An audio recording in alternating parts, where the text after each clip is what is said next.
Certinho. Então vamos iniciar então, vamos discutir o nosso sistema endócrino, falar um pouquinho da parte anatômica, a parte fisiológica dele, né? Principalmente as funções, conhecer um pouco mais aprofundado esses hormônios, tentar alinhar um pouco com a área profissional de cada curso de vocês, tá? O que pode ser influenciado ou não, o que você realmente precisa saber dessa parte endócrina futuramente na sua área profissional. Então, pessoal, para começar, nós sabemos, né, nós vimos em outras disciplinas, que eu até ministrei para vocês, que o nosso sistema nervoso, juntamente com o nosso sistema endócrino, são os dois principais responsáveis para manter o nosso equilíbrio corporal, né? Esse equilíbrio de meio interno, meio externo, tá? Ou seja, a nossa homeostase. Tá? Então, é de suma importância o nosso sistema nervoso endócrino, mas ele é controlado, na maioria das vezes, pelo sistema nervoso, tá? Mas nós vamos ver outros níveis também de controle do nosso sistema nervoso endócrino. Então, vamos lá, pessoal. Aquelas principais glândulas endócrinas, muitas pessoas às vezes confundem o que são glândulas endócrinas e exócrinas. Na verdade, todas as glândulas que secretam hormônios, elas são consideradas glândulas endócrinas, tá?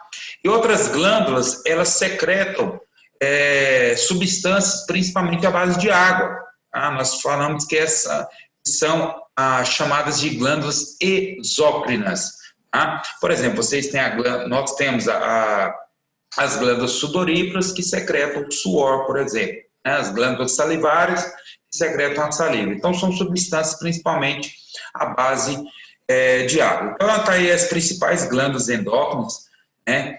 A epífise, que na verdade é a glândula pineal, a hipófise, nós vamos ver que nós temos a parte frontal e a parte posterior dela, né? São divididos em duas partes, a tireoide e paratireoide, suprarrenais, pâncreas, testículos e ovários. Tá? Então, essas vão ser as principais glândulas que nós vamos... E o timo também, nós vamos ter uma pequena fala sobre o timo, tá, pessoal? Bom,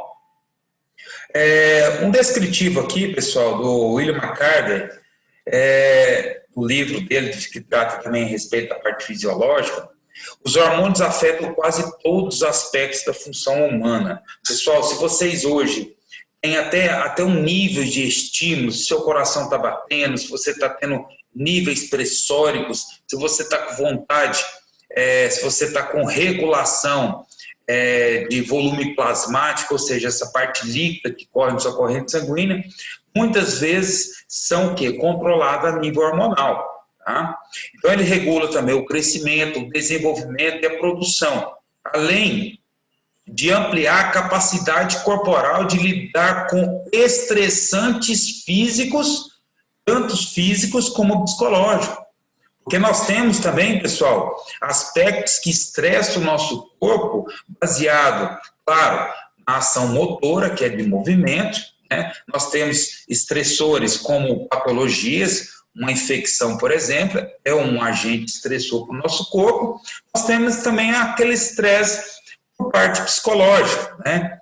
Nós temos aí até um estresse, pode ser, nós vamos discutir, nós vamos ter uma fisiologia só da parte do estresse, a tratar dele, justamente a questão do cortisol. E muitas vezes a gente pensa que estresse é só negativo, e a parte de estresse não é só de forma negativa, nós temos o lado positivo do estresse. Por exemplo, você 90 milhões está na Mega Sena, então acho que sábado, né, o próximo sorteio, aí na Mega Sena. É um efeito estressante para o seu corpo, só que é um estressante bom, né?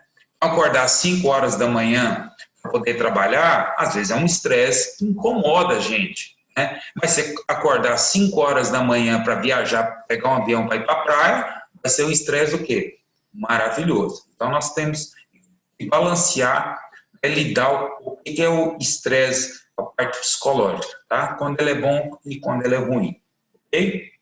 Bom, então, pessoal, o nosso sistema, numa visão geral, tá? Nós temos, então, os hormônios, né? Primeiramente, nós precisamos de um órgão a produzir essa substância química, né? Que na verdade é uma substância química que vai estimular outros tecidos, né, a ter uma outra ação, certo? Então nós precisamos de um órgão hospedeiro, que a glândula endócrina vai produzir esse hormônio, né? E muitas vezes esse hormônio ele é jogado na corrente sanguínea por essas glândulas, ele vai ser transportado através da corrente sanguínea até encontrar seu órgão-alvo, né?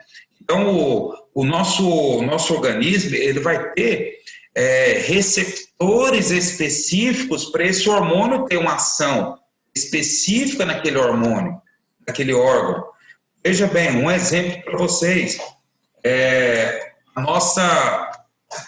Nossos hormônios cardíacos, eles são o quê? Secretados, né, nas suprarrenais, que fica acima dos seus rins, e eles vão ter uma ação lá no meu sistema cardíaco, lá no coração. Mas ele passa na corrente sanguínea, passa no seu cérebro, passa no seu intestino, passa em toda parte do seu corpo circulatório, mas ele não vai ter ação.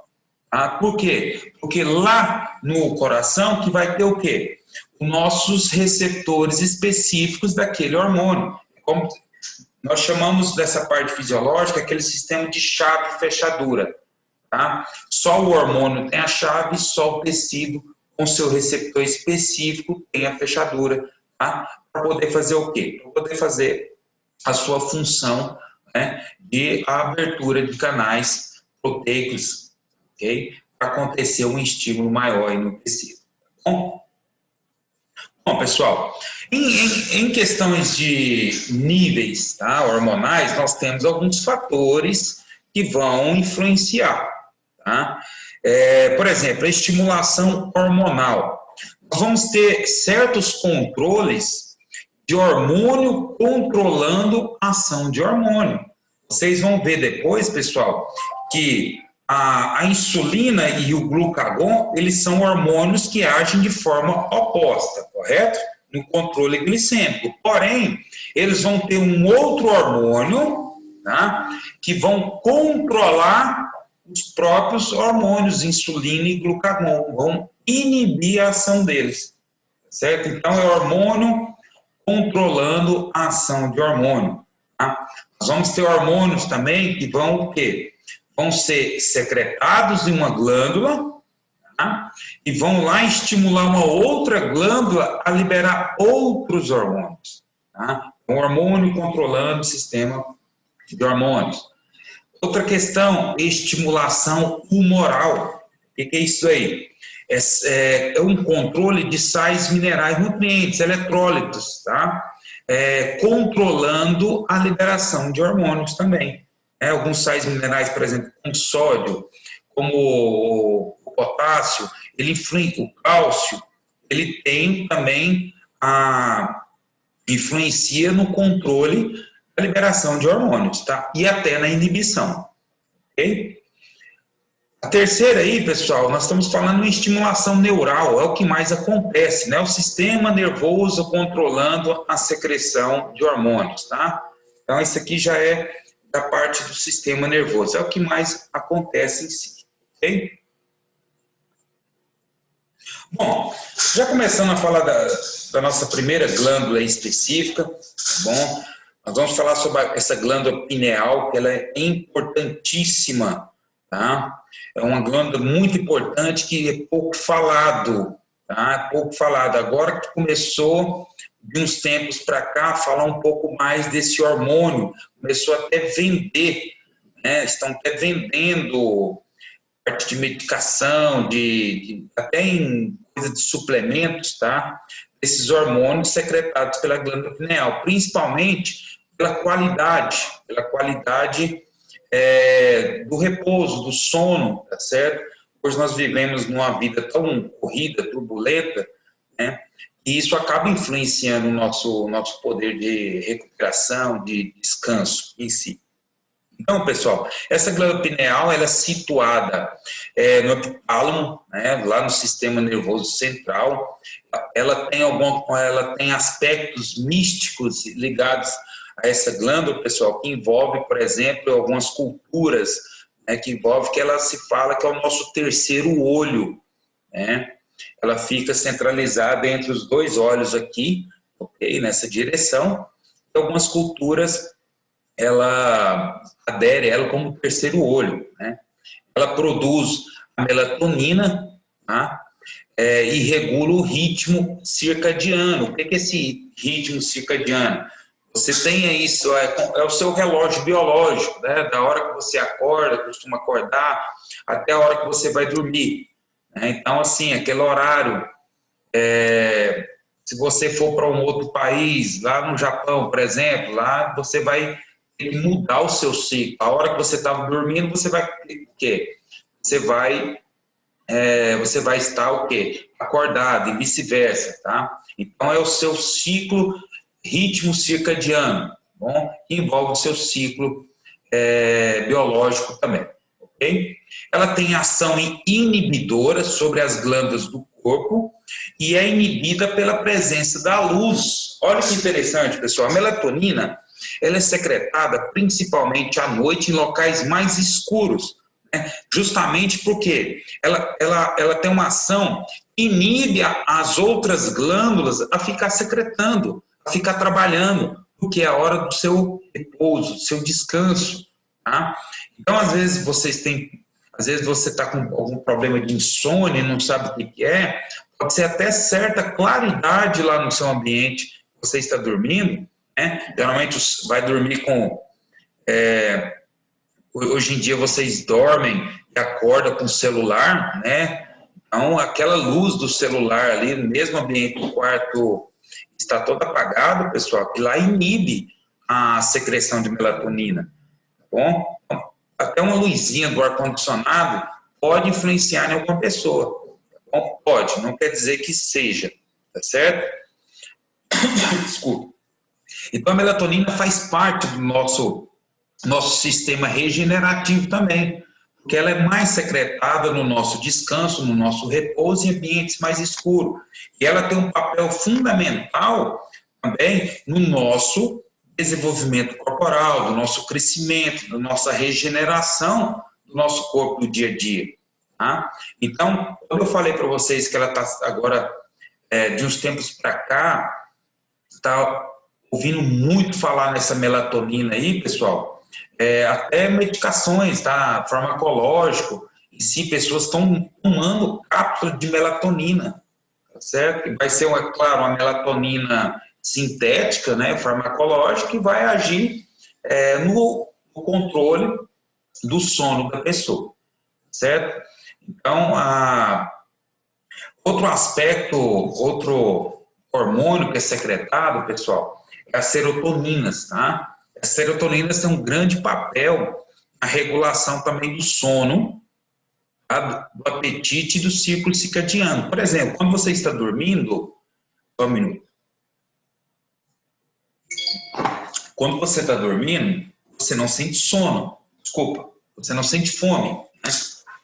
Por quê? Porque você tem uma secreção de serotoninas que inibe essa ação da fome. Agora, abriu o olho, acordou, tem gente que já acorda, né? Acorda quase comendo o travesseiro, de tanta fome. Mas quando está dormindo, você pode até dormir com fome, né? Mas durante seu sono você não vai sentir fome, tá? Justamente por secreções da serotonina aí, que regula a questão do apetite, ajuda no sono e no ciclo circadiano também, tá? Bom, aqui nós chegamos na nossa hipófise, tá? Muita gente confunde, acaba confundindo aí, professor, mas eu já li sobre hipotálamo e hipófise, são separados. Na verdade, pessoal, a hipófise, ela tem a parte anterior dela, que é a parte da frente, tá? Chamada glândula pituitária também, ou simplesmente hipófise, tá? E a parte posterior dela, ou seja, a parte de trás dessa glândula, é o hipotálamo, tá? O hipófise posterior é a mesma coisa que o hipotálamo, tá? Então, ela fica localizada lá no sistema nervoso central, tá bom? Logo abaixo aí, logo do lado, né? Do lado aí do seu cerebelo, tá? Existe uma posição específica aí, da hipófise, do encéfalo, tá certo? E ela está descrita aí no desenho de baixo, pessoal, a parte da frente dela, aí, um pouco laranja a cor, certo? Apesar que não existe cor laranja, né? É apenas amarelo, existe, mas está aí descrito a hipófise da parte anterior, né? E a hipófise posterior aí de verde, que seria o quê? O nosso hipotálamo, tá? Vocês vão ver que são uma glândula, pessoal, que são do tamanho aí de uma ervilha, de uma azeitona, certo? E tem grande papel no seu controle corporal, controle fisiológico de vários órgãos, tá? De várias outras glândulas, várias outras ações fisiológicas do seu corpo, tá? Bom, então, pessoal, a hipófise, nós temos a hipófise anterior, tá? A glândula pituitária também. Nós temos aí um esquema para vocês, tá bom? Onde ela tem lá do hipotálamo, que funciona como a neurosecreção dela, tá certo? A glândula, na verdade, o hipotálamo vai ter vai estimular essa hipófise, tá certo? A glândula adenohipófise, também é outro nome, tá? A hipófise anterior a secretar esses hormônios, tá bom? Então, olha só, aqui é um esquema geral, tá bom? Por exemplo, da parte de amarelo aí, é o nosso hipotálamo, tá? Então, o hipotálamo, ele vai, tá descrito, pessoal, não se preocupe, não precisa anotar, que eu deixei aqui, ó, tá descrito aí para vocês, tá bom? Depois, quando vocês forem estudar aí, tem um textinho aí, tá bom? Não tem problema não, eu gosto mais da figura aqui, ok? Então, pessoal, olha só, dessa parte de amarelo aí é o nosso hipotálamo, ou seja, a parte de trás da hipófise, certo? Onde ele vai secretar dois hormônios principais aí, pessoal, que tem grande papel, tá?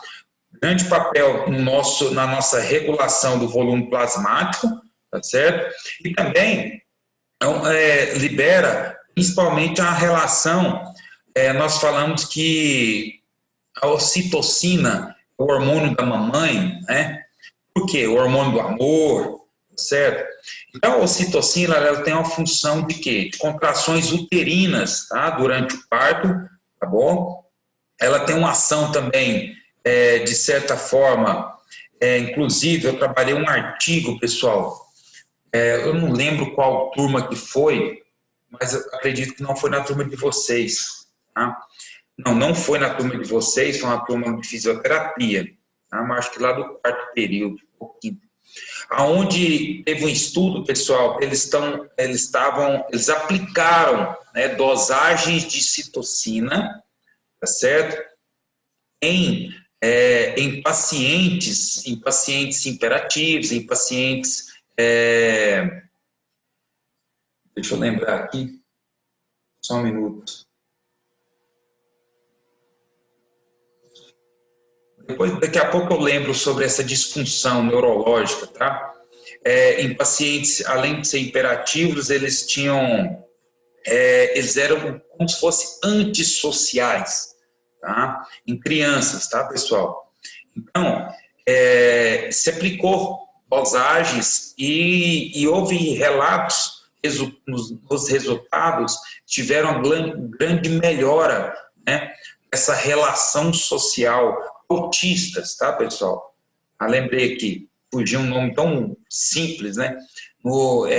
E outra classe nos autistas, tá bom? Então, eles tiveram um grande resultado na aplicação do hormônio, simplesmente ocitocina, tá?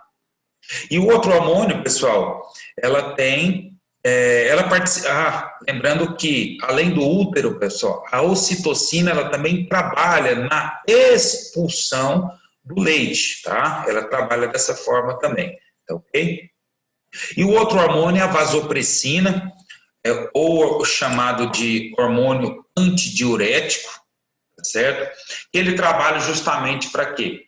Para regular o nosso volume plasmático, ou seja, ele é um hormônio que não nos deixa ficar desidratado, tá? Ou não deveria, ok? Ele vai agir lá nas células dos rins, tá? Lá especificamente nos néfrons, Para ter o quê? Para justamente reter, né, a nossa quantidade de água do corpo, ok? Mas nós temos fatores que inibem, tá? Que inibem a ação. Pessoal, aqui já deu 30 minutos, se por acaso, daqui a pouco vai cortar esse vídeo, se eu não tiver terminado, provavelmente eu não vou ter terminado, vocês retornem no mesmo link, tá bom? Então, pessoal, continuando aqui, esse hormônio, ele vai é um hormônio que não deixa a gente ficar desidratado, tá? E tem fatores que limitam ele, que inibem. Por exemplo, o frio. Frio, ele inibe a secreção desse hormônio, tá? Tanto é que você tem mais vontade de micção, né? Micção é fazer xixi, tá certo? Tem mais vontade de micção quando está frio, tá? Uma substância que age de forma inibitória também é o álcool, tá, pessoal? Por isso que você tem aquela sensação de maior micção também quando você está bebendo bebida alcoólica, porque o álcool, ele inibe a ação desse hormônio também, certo? Em dias quentes, por exemplo, que a gente está vivendo agora, pessoal, ele tem uma grande importância, tá? As secreções dele estão muito altas, principalmente quando você está o quê? Gastando muita água, né? Ou está gastando ou está perdendo essa água na transpiração. Ele aumenta os níveis justamente para poder reter a maior quantidade de água no seu corpo, tá bom? Mas a parte da urina amarela eu vou explicar lá na frente, que não é por causa do hormônio antidiurético, não, tá bom? Bom, agora nós discutimos somente a parte do hipotálamo, tá? Agora nós vamos para a parte da hipófise anterior, né? Vai secretar aí a prolactina, os gonadotróficos, que na verdade são dois, né? A tireoide, a adrenocorticoide, a CTH, na verdade, corticotrófico e somatotrófico. O que são esses, pessoal? São basicamente, a maioria são o quê? Estimulantes, são hormônios que estimulam outras glândulas a secretar hormônios. Por exemplo, a prolactina já é um hormônio de produção, tá? Em homens, ela tem níveis bem baixos, tá bom? Porque na mulher, pessoal, ela estimula a produção de leite. Não confunda produção com ejeção, tá? Então, o papel mais de ejeção de leite é a ocitocina. Agora, a produção, tá? Se adere à prolactina, certo? Então, a nossa prolactina, homem também produz, tá? Só que minimamente, tá? Se o homem começar a produzir demais, pessoal, a prolactina causa até disfunção erétil, tá? Por isso que é bom acompanhar essa parte hormonal. Às vezes não está sabendo o que está acontecendo lá, às vezes é só a prolactina que está alta, tá?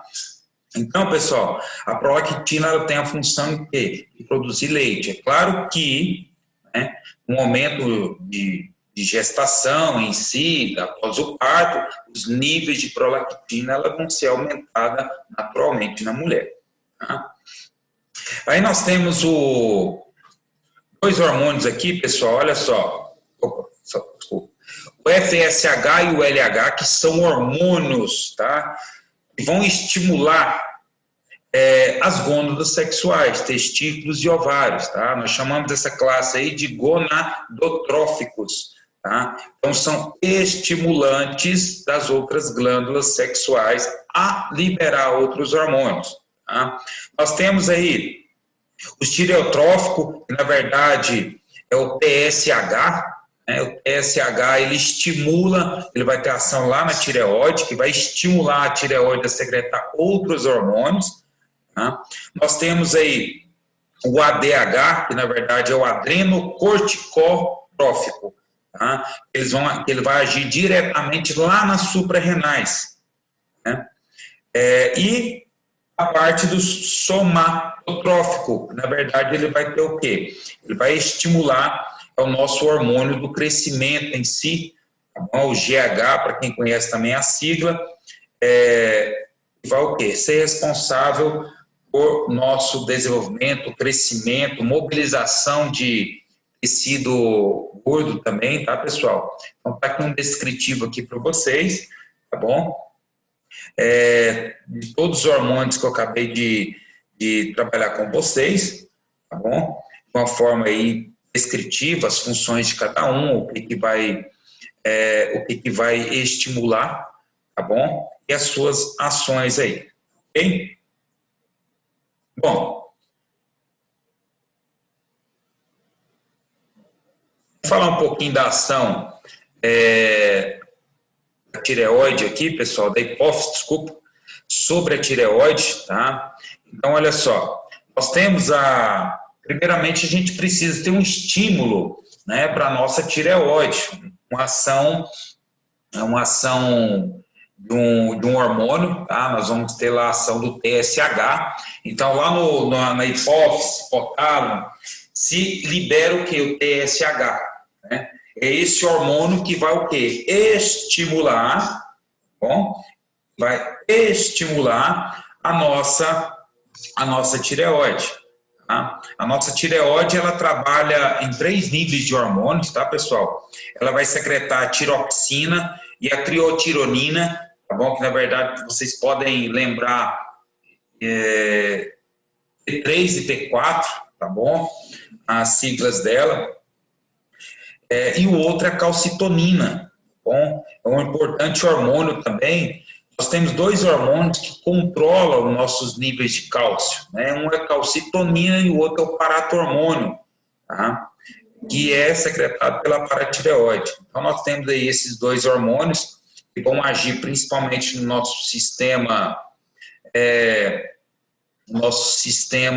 metabólico, tá? Ela influencia muito no nosso metabolismo, tá? Por exemplo, aumenta a velocidade dos processos de oxidação e liberação de energia nas células do corpo. Tá? Olha o papel importante que ela tem na nossa metabolização, nossa taxa metabólica. O que é a nossa taxa metabólica? É aquele valor, pessoal, de gasto energético, por exemplo, que o nosso corpo utiliza para se manter as funções. Então, às vezes, a pessoa aí está ganhando peso, está comendo só alface, água, e está ganhando peso, não perde. Tá? Às vezes é um simples o quê? Problema aí na tireoide, está com hipotireoidismo, geralmente a pessoa ganha peso, né? E tem reposição aí farmacológica, tá bom? Muita gente hoje em dia está com problemas patológicos na tireoide, acaba fazendo a cirurgia de retirada e tem que tomar aí essa medicação à base de T3 e T4 aí, triodotironina, né, e a tiroxina, né, o resto da vida, mas vai viver normalmente, ok? Também participa na geração de calor. Bom, tem pessoas também, pessoal, que têm a hipertireoidismo, né, vão causar um aumento metabólico de muitas reações fisiológicas, tá certo? E também causa perda de peso, tá certo? Perda de massa muscular. A pessoa entra num estado até catabólico, tá? Com excesso também de hormônios da tireoide. Estimula ainda a produção de RNA e a síntese de proteínas, né? Estando relacionados com o crescimento, maturação e desenvolvimento. Bom, pessoal, algo que praticamente todos vocês devem ter feito quando nasceu, né? O teste do pezinho, foi? Então, o teste do pezinho, um dos mecanismos dele é justamente para detectar, ver os níveis aí, tá? Desses hormônios, tá? T3, T4, ok? E o outro hormônio aí é a calcitonina. Ela participa do controle da concentração sanguínea de cálcio, inibindo a remoção do cálcio dos ossos e a saída dele para o plasma sanguíneo, estimulando a sua incorporação pelos ossos. Vamos explicar de uma outra forma aqui. Pessoal, vocês têm 2 hormônios que controlam o seu cálcio, tá, no corpo. O seu corpo ele não vai ficar sem cálcio, né? Para quem já passou um pouco de outras disciplinas aí, vocês viram que, por exemplo, nossa contração muscular, nossas células, elas precisam, né, do